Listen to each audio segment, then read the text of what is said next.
the Divine Lord, who is always protecting us in innumerable ways. Let us try to remember Him and pray to Him to have real love and devotion towards Him, so that we may have the realization of the truth in this very life. Let our mind be not attracted towards the world anymore. Let us make the mind come towards God, where only we get real satisfaction and peace. Nowhere else is to be found out. Let us pray to the Divine Spirit for the welfare of the whole humanity. Hari Om Tat Sat. Peace, peace, peace be unto all. Om Stapakaya Jadharmasya Sarvadharmasvarupine Stapakaya Jadharmasya Sarvadharmasvarupine Avataravariष्ठाय Ramakrishna Te Namah. Asato ma sadgamaya tamaso ma jyotirgamaya. Asato ma sadgamaya tamaso ma jyotirgamaya. Mrityormamritangamaya. Om Shanti Shanti Shanti.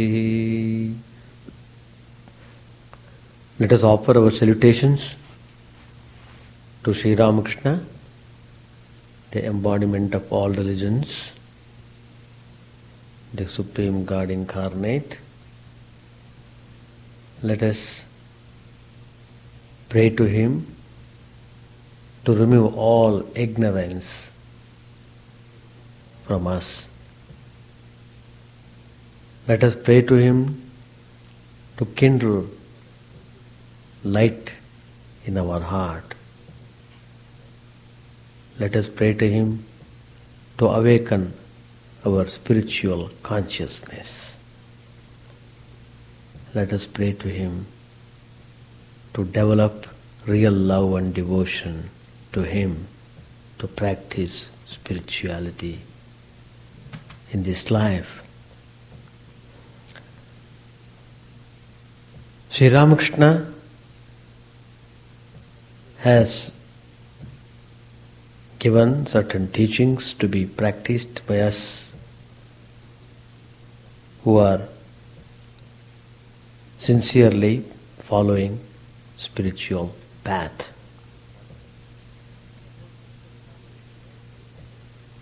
The whole subject has been dealt with very elaborately,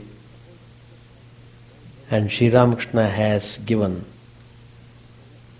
instructions so meticulously that it should be possible for us to march onwards in our spiritual pursuit.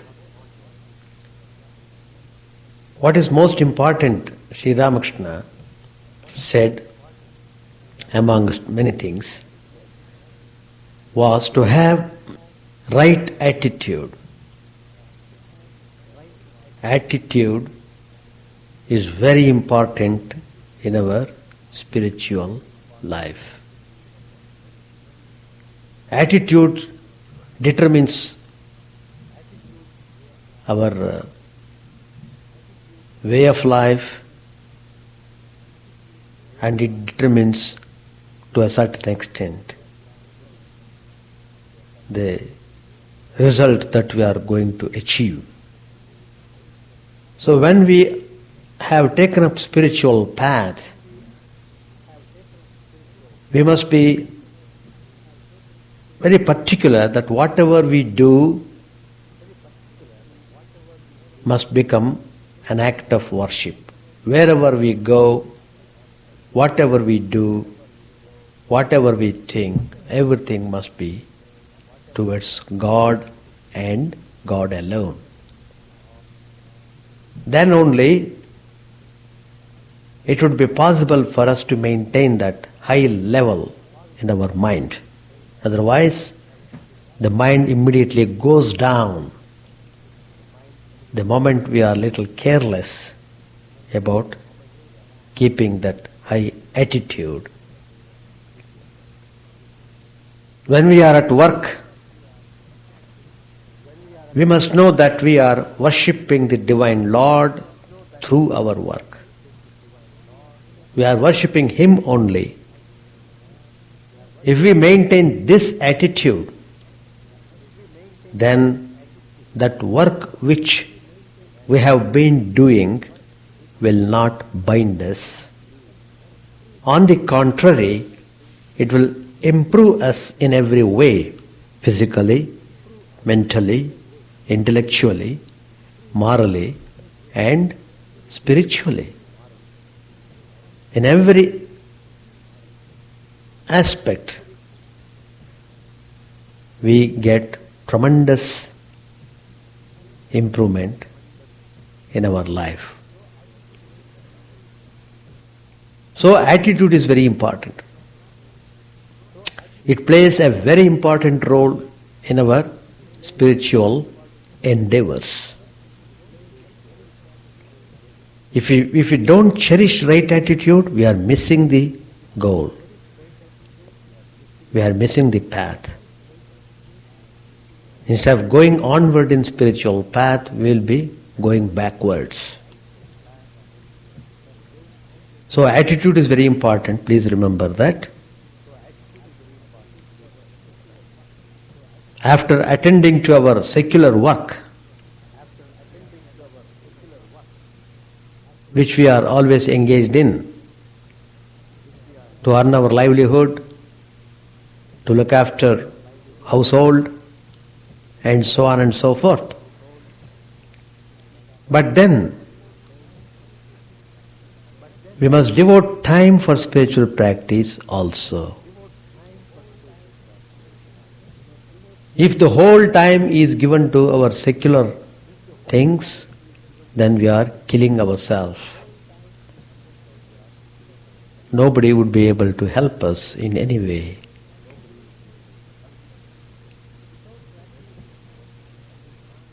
Without practice, we can't go forward in spiritual life. So spiritual practice is very essential. If the mind has a natural leaning towards God, one can certainly make time and opportunity for spiritual practice. That means we must cherish some love towards God, to know Him. We must aspire for Him, hanker after Him.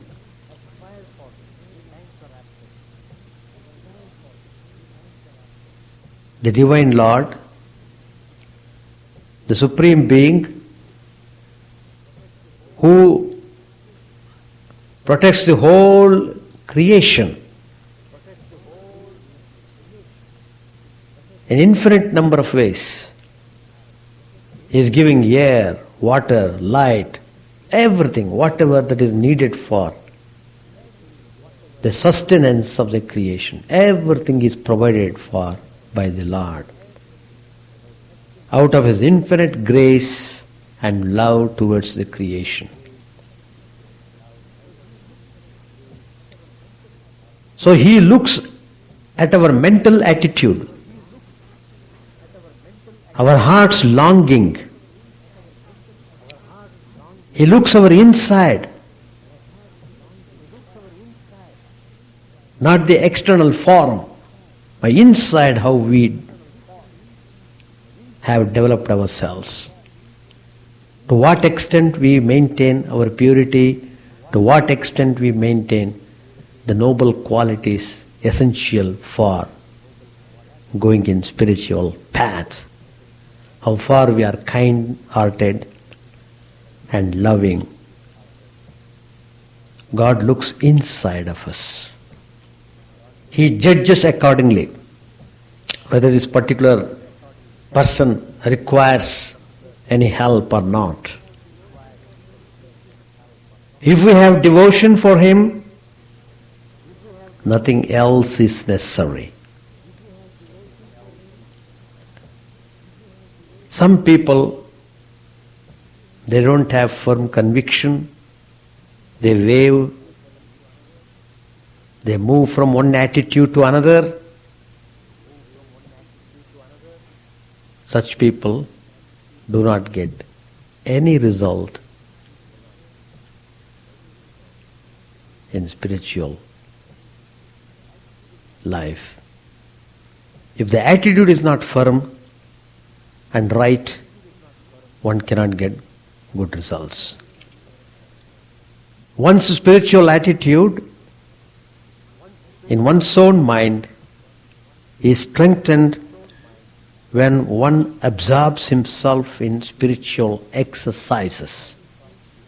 Meditation, japa, prayers, reading of sacred books, singing, all these things strengthen our attitude, which is very important. There is no point in simply criticizing the world. The world will remain as it is. By our criticism, you can't make a fraction of the world to change. We have no power at all. Nobody can do that. So, what we should have, what type of attitude we should have. There is no point in criticizing the world. Let the world be selfish. But that should be no excuse for my becoming selfish. That should be one's attitude.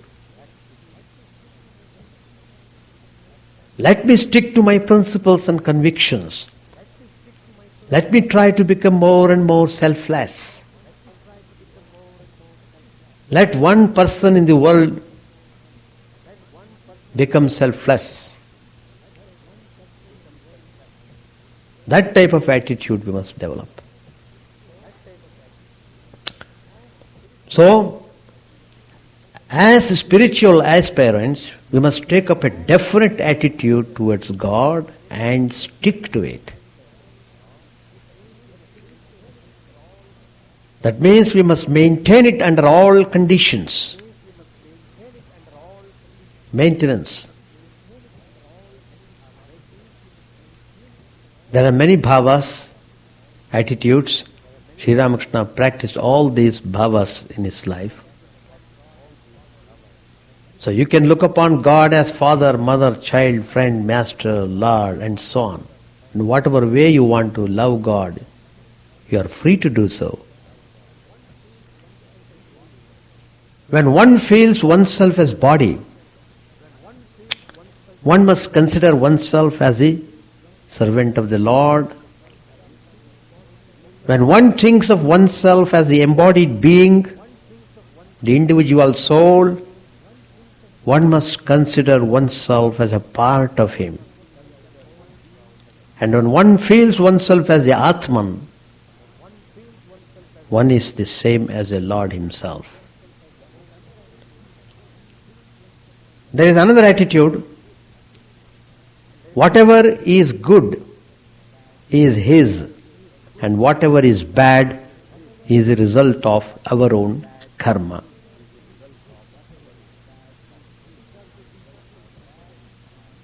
Because we did something bad, something unpleasant, so the reaction comes in the same way back to us. Holding on to this attitude, we may eventually get rid of the ego, the stumbling block in our way to realization. The new psychology of the West has brought a reaction. Your attitude is to scorn failure. Don't get upset, don't get depressed over the events that might occur.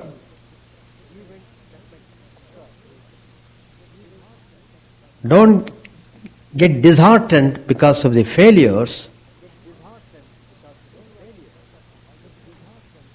Put your effort all the more and push onward to success. Here, failure is used as a stepping stone to success. Down today, up tomorrow. That's the attitude. I must realize God in this very life. That should be our attitude. In doing good to others, we try to forget the apparent distinctions between ourselves and others. The welfare of others is my welfare. That's our attitude. Let us keep on doing good to others. Let us keep on pouring our love and kindness to one and all. The result will automatically come good. The garden and its produce both belong to the master, the owner of the garden. The gardener who works in the garden, he doesn't own anything.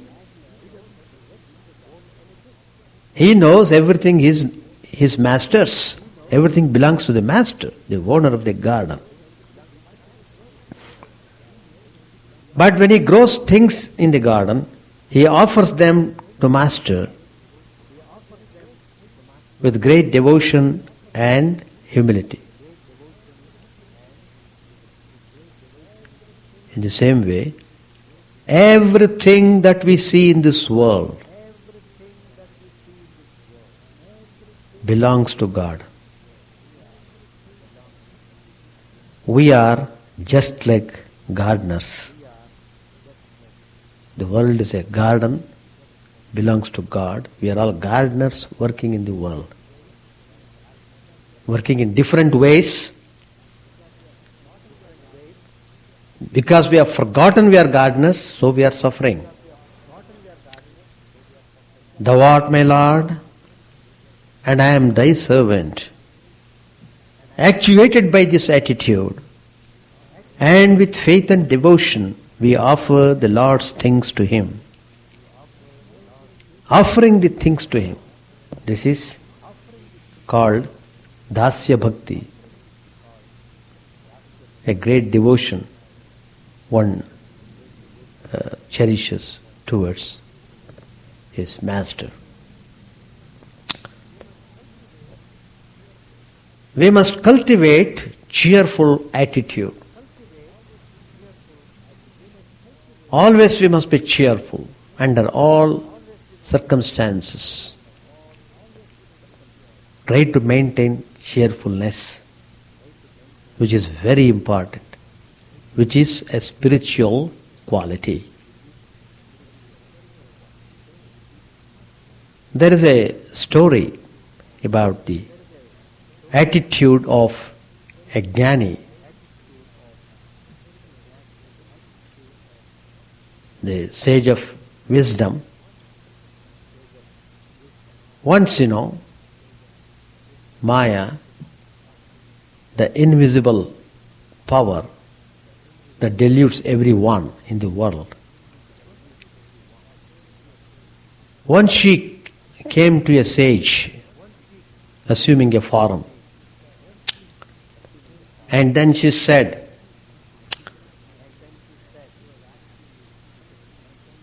she was asking the sage, "Don't you think I am very great?" See the creation? So many worlds are created. So many suns and so many moons and stars. I am the ruler of such a vast universe. The whole universe is under my direction. It is because of my power of attraction and delusion people are engaged in multifarious activities in the world. So, am I not very great? What's your opinion about it?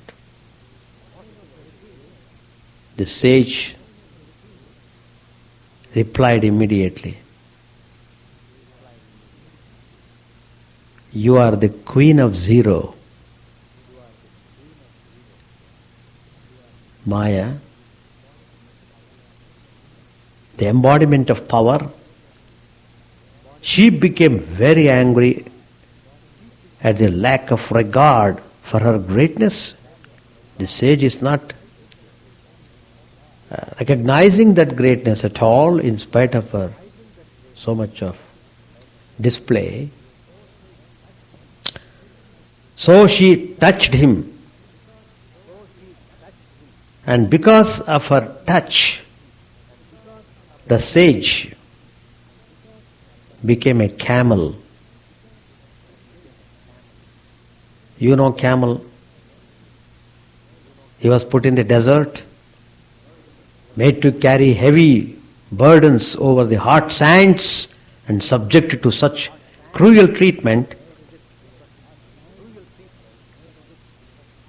that Maya herself at last had pity upon him and released him. Then again she came near him and asked him the question.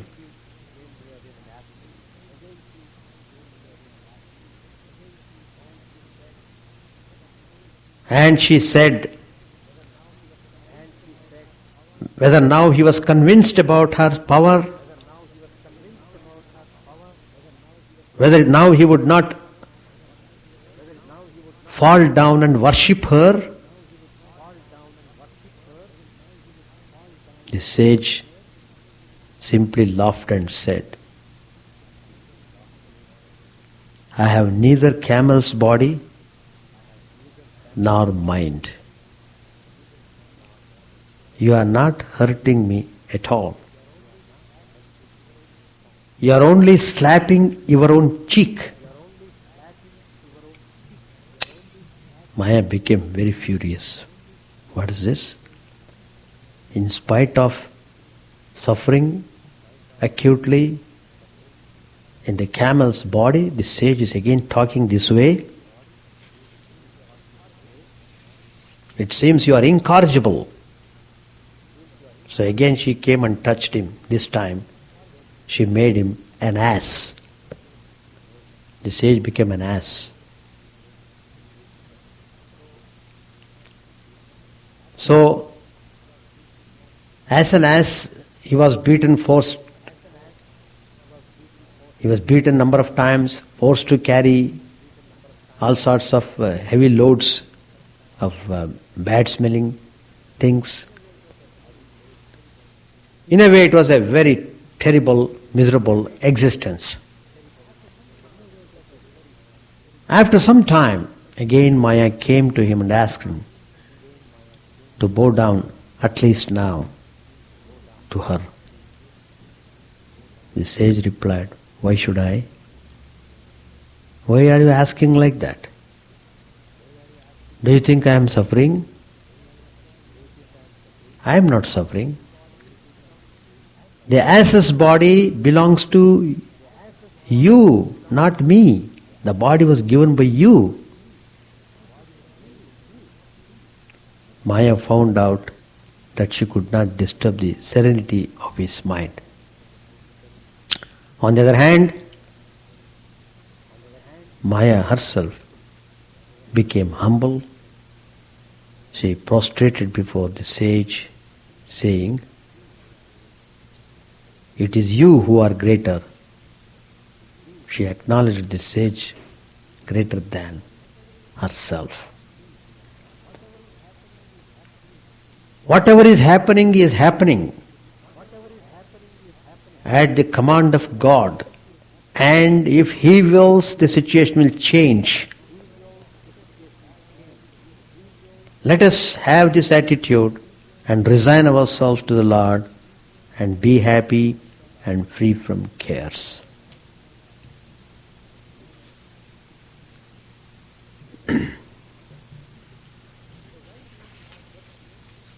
So when we are working, we should work with the right attitude. We must feel that the duties that we are discharging have been entrusted upon us by the Lord Himself. We are doing them only to satisfy God and not to satisfy our selfish will. With this attitude, every work is sacred. Even scrubbing the floor may be turned into worship if there is remembrance of the Lord within. So maintain always an attitude of prayer, a current of higher thoughts. That's very important.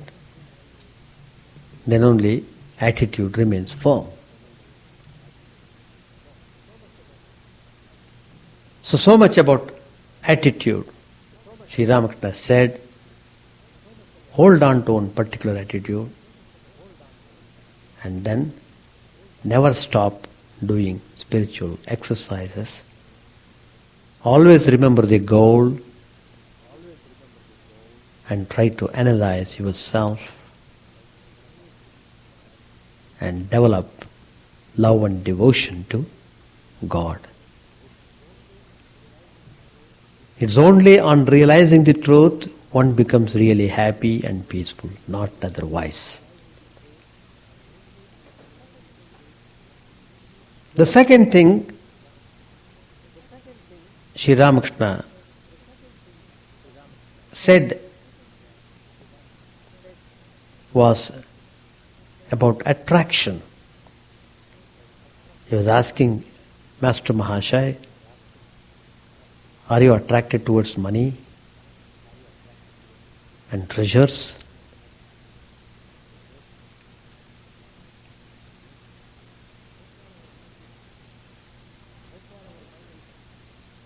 How far our mind is running towards attraction?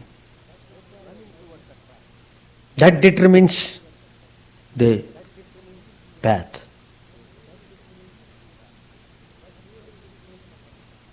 That clearly indicates our way of life. The attraction towards the world means egotism. Attraction towards God means self-surrender. If at any time we feel egoistic, that means we are still worldly. We are not qualified to enter into the realm of spirituality. Religion begins when attraction towards God is greater than attraction towards the world. So we have to judge ourselves to what extent we are attracted towards God, to what extent our mind is running after the world. Religion begins with attraction to God, and no soul will ever find real satisfaction until it has reached God. There was a devotee who had lot of wealth. He had everything, all comforts, big property, number of saints, servants to attend upon him, lots of friends, relations, children, everything that you can think of, enjoyment, everything is there. But then the devotee was telling, my children do not obey me.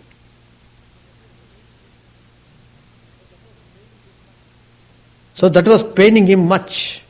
All the time it was paining him. What is the use of all this wealth? All these things.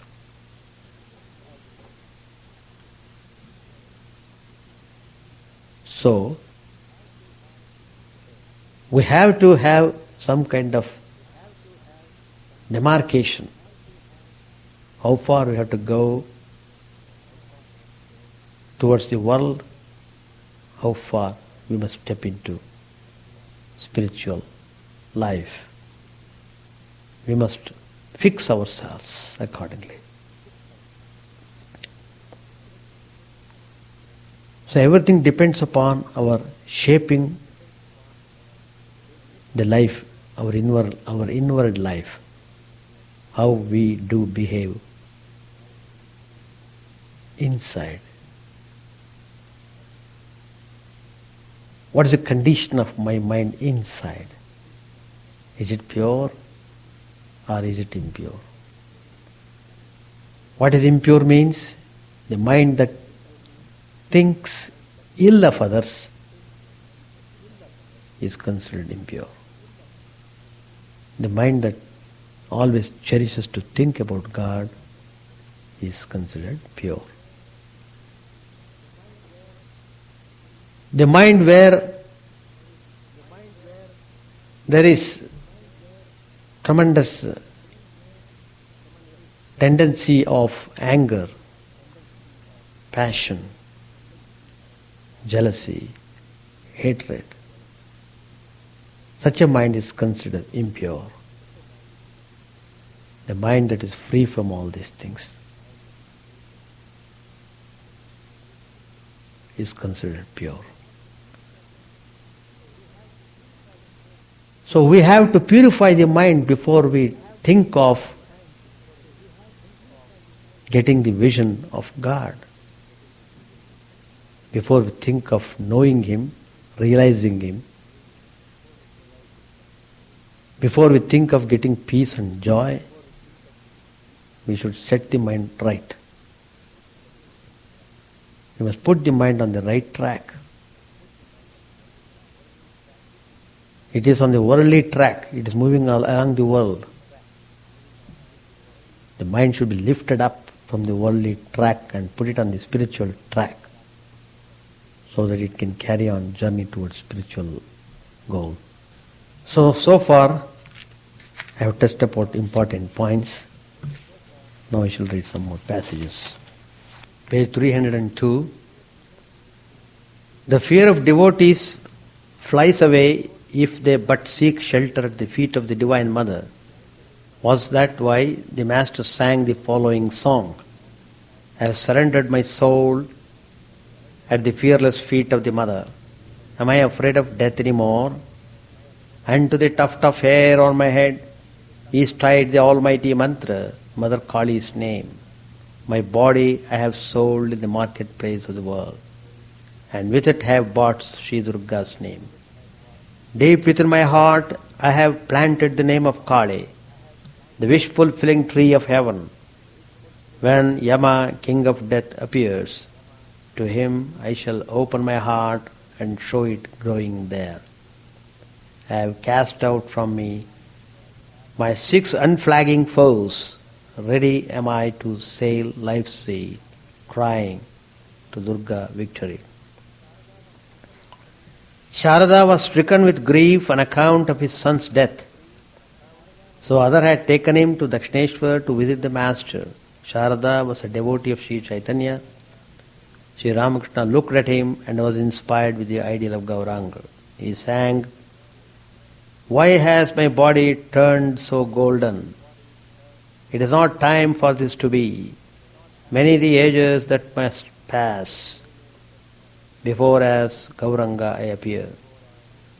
Here in the age of Dwapara, my sport is not at an end. How strange this transformation is. The peacock glistens, all of gold, and golden too the cuckoo gleams. Everything around me here has turned to gold, naught else appears, but gold whichever way I look. What can it mean, this miracle, that everything I see is gold? Oh, I can guess its meaning now. Radha has come to Mathura, and that is why my skin is gold. For she is like the Brahmara, and so has given me her hue. Dark blue my body was but now, yet in the twinkling of an eye it turned to gold. Have I become Radha by contemplating her? I cannot imagine where I am, in Mathura or Navadvip, but how could this have come to pass? Not yet is Balarama born as Nitai, nor has Narada become Srivas, nor Yashoda as Mother Shachi yet returned. Then why should I among them all alone assume a golden face? Not yet is Father Nanda born as Jagannath. Then why should I be thus transmuted into gold? Perhaps because in Mathura's sweet Radha has appeared, my skin has borrowed Gauranga's golden hue. Sri Ramakrishna sang again, still overpowered with the ideal of Gauranga. Surely Gauranga is lost in a state of blissful ecstasy. In an exuberance of joy he laughs and weeps and dances and sings. He takes a wood for Vrindavan, the Ganges for the blue Jamuna.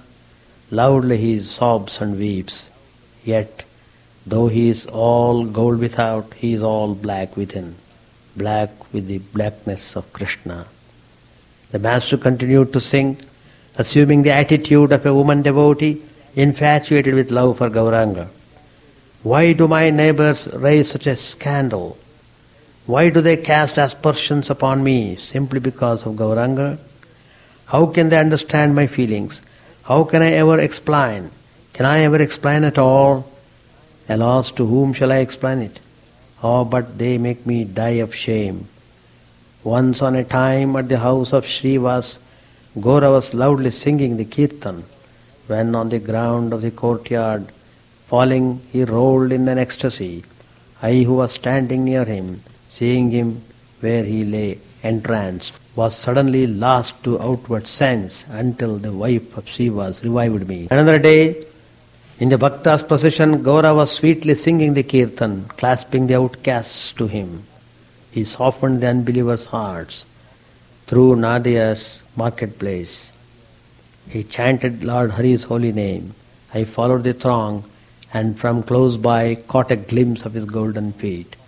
Once by the Ganges bank he stood, his body bright as the sun and moon, charming all with his beauty. I too had come to fetch some water, and as I looked from one side, my water jar slipped and fell to the ground. My sister-in-law, the gossip, saw me, and now she is spreading it everywhere. Balrama's father was a Vaishnava, hence the master also sang of the divine love of the gopis for their beloved Krishna. I have not found my Krishna, O friend. How cheerless my home without him. Oh, if Krishna could only be the hair upon my head, carefully I should have braided it then and deck it with bakul flowers. Carefully I should fashion the braids out of my Krishna hair. Krishna is black and black is my hair, black would be one with black. Ah, if Krishna could only be the ring I wear in my nose, always from my nose he would hang and my two lips could touch him. But it can never be, alas. Why should I idly dream? Why should Krishna care at all to be the ring in my nose? Or if Krishna could only be the bracelets on my arms, always he would cling to my wrists, and proudly I should walk, shaking my bracelets to make them sound, shaking my arms to show them. Down the king's highway I should walk, wearing my Krishna bracelets. Balram's father was a wealthy man with estates in different parts of Orissa. An orthodox member of the Vaishnava sect, he had built temples and arranged for distribution of food to the pilgrims at various holy places. He had been spending the last years of his life in Vrindavan. The Vaishnavas, for the most part, are bigoted in their religious views. Some of them harbor malicious feelings toward the followers of the Tantra and Vedanta, but Sri Ramakrishna never encouraged such a narrow outlook. according to his teachings, through earnestness and yearning, all lovers of God will ultimately reach the same goal. The Master began the conversation in order to broaden the religious views of Balram's father. Master said to him, "Once I thought, why should I be one-sided? Therefore I was initiated into Vaishnavism in Vrindavan and took the garb of a Vaishnava monk. I spent 3 days practicing the Vaishnava discipline. Again at Dakshineshwar I was initiated into the mystery of Rama worship. I painted my forehead with a long mark and put on a string with a diamond round my neck. But after a few days I gave them up. A certain man had a tub. People would come to him to have their clothes dyed. The tub contained a solution of dye. Whatever color the man wanted for his cloth, he would get by dipping the cloth in the tub. One man was amazed to see this and said to the dyer, 'Please give me the dye you have in your tub.' Was the Master hinting that people professing different religions would come to him and have their spiritual consciousness awakened according to their own ideals? Master said to Balram's father, "Don't read books anymore, but you may read books on devotion, such as the life of Chaitanya. The whole thing is to love God and taste His sweetness. He is sweetness and the devotee is its enjoyer. The devotee drinks the sweet bliss of God. Further, God is the lotus and devotee the bee. The devotee sips the honey of the lotus. As a devotee cannot live without God, so also God cannot live without his devotee. Then the devotee becomes the sweetness and God its enjoyer. The devotee becomes the lotus and God the bee. It is a Godhead that has become these two in order to enjoy its own bliss." That is the significance of the episode of Radha and Krishna. At the beginning of spiritual life, the devotee should observe such rites as pilgrimage, putting a string of beads around his neck, and so forth. But outward ceremonies gradually drop off as he attains the goal and the vision of God. Then his only activity is the repetition of God's name and contemplation and meditation on Him. The pennies equivalent to 16 rupees make a great heap, but 16 silver coins do not look like such a big amount. Again, the quantity becomes much smaller when you change the 16 rupees into one gold mohur, and if you change the gold into a tiny piece of diamond, people hardly notice it. Orthodox Vaishnavas insist on the outer insignia of religion. They criticize any devotee who doesn't wear these marks. Was that why the Master said that after the vision of God, a devotee becomes indifferent to outer marks, giving up formal worship when the goal of spiritual life is attained? Master said to Balram's father, the Kartapajas group the devotees into 4 classes: the Pravartaka, the Sadhaka, the Siddha, and the Siddha of the Siddha. The Pravartaka, the bowl. The Siddha, the perfect, firmly believes that God exists. The Siddha of the Siddha, the supremely perfect, like Chaitanya, not only has realized God, but also has become intimate with Him and talks with Him all the time.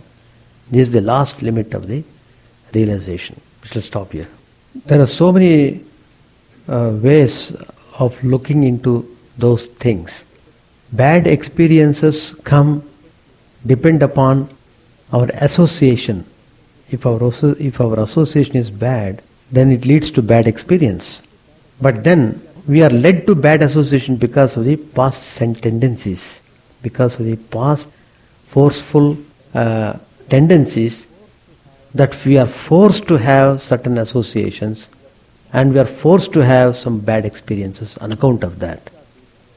The root cause is our tendencies which are inherited in our mind. But if you know the truth, it is like this, it makes easy for us. Oh, is it so? Then why should I have any association with such people which give rise to bad experiences? So let me get rid of those associations. So that decision we will have to take. But again, a person can take that decision firmly only when he is mentally strong. If he is mentally weak, even though nobody wants to become bad, nobody wants to have bad experience, but still it comes. It doesn't ask our permission. So, if we make our mind strong by doing selfless activities, by engaging ourselves in devotional exercises and surrendering ourselves to God and looking at everything in a sportive way, take everything easily. Though unpleasant things happen, still we should view those things as of nothing. If we cherish those ideas in our mind, then slowly mind becomes strong. Bad experiences come because of it's only a reaction. It doesn't come by itself. In the same way, good also. Good things come, good experience also come because of our good associations. But everything lies in us. For everything, whatever that happens, we alone are responsible. That is, each individual alone is responsible. The world is here like this. You handle the world in a proper way, you enjoy it. Whatever way you handle the world, that way you will have the benefit of it. That's all the idea. But the more we try to become spiritual, the more it becomes easy to handle these situations. Otherwise, we are too weak to handle. We are so weak, we cannot handle these situations at all. These things can be handled only when you build up your spiritual personality. Because we have neglected our spiritual personality, so we are at loss. So we are always unhappy. In spite of everything, we are unhappy. If you develop the spiritual dimension, then you will be happy wherever you are. And accordingly you will adjust. Anything that comes in your spiritual path, you must reject it. You must take decision properly and do it effectively. Then it becomes easy. Otherwise it's difficult. No, though he got into camel's body, his mind was not clouded. His mind, he was alert. Because he is in camel's body, he has to undergo suffering, walking on the hot sand, all sorts of things. In the same way, because he took the form of ass, he has to carry heavy loads. The body carried everything. But he had that tremendous spiritual power. He could dissociate himself with that body idea and he would not feel at all anything. So Maya became powerless in front of this sage who has transcended the limits of Maya. So he was always peaceful. That's the idea. No, it's perfectly alright. One can meditate lying also. But the tendency is that you get into sleep after some time. That lying posture always is associated with sleep. You can't lie down at the same time you can't be awake. For some time you are awake. Afterwards you slowly get into tamasic state. That means you will not be able to meditate. But sitting is not like that. Sitting posture, comparatively, even sitting also people can sleep. But to a certain extent it's possible to control. It all depends upon so many other factors also. Suppose we eat heavily. Suppose you take heavy food. Then in spite of your not to sleep, you feel like sleeping because of the heaviness. So like that is why a person who has to meditate and who is serious about meditation, he must take very light food so that it should not become burden to him. Take the food that is required for the body. Don't overeat. So like that you have to find out the means of keeping yourself fresh in meditation for a long time.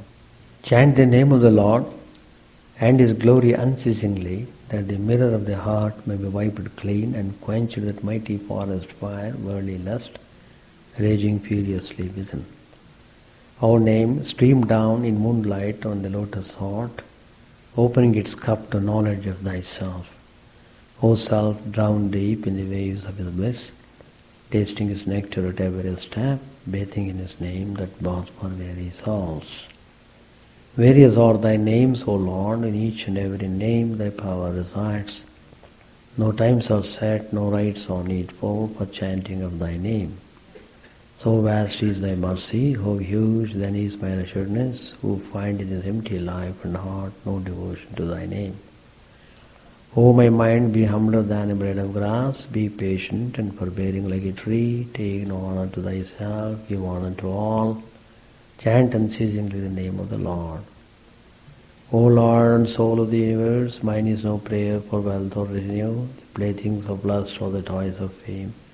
As many times as I may be reborn, grant me, O Lord, a steadfast love for Thee. A drowning man in this world's fearful ocean is Thy servant, O sweet one. In Thy mercy, consider him as dust beneath Thy feet. Oh, how I long for the day when the instant separation from Thee, O Lord, will be as 1,000 years, when my heart burns with its desire, and the world without Thee is a heartless void.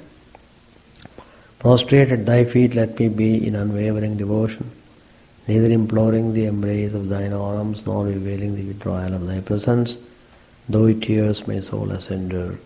O Thou who stealest the hearts of the devotees, do with me what Thou wilt, for Thou art my heart's beloved, Thou and Thou alone. O Lord, lead us from unreal to the real, lead us from darkness to light, and lead us from death to immortality. May all be free from dangers, may all realize what is good, may all be actuated by noble thoughts, may all rejoice everywhere. May all be happy, may all be free from disease, may all realize what is good, may none be subject to misery. May the wicked become virtuous, may the virtuous attain tranquility, may the tranquil be free from bonds, may the freed make others free. May good be at all people, may the sovereign righteously rule the earth, may all beings ever attain what is good, may the world be prosperous and happy. May the clouds pour rain in time, may the earth be blessed with crops, may all countries be free from calamity, may holy men live without fear. May the Lord, the destroyer of sins, the presiding deity of all sacred works, be satisfied, for He being pleased, the whole universe becomes pleased, He being satisfied, the whole universe feels satisfied.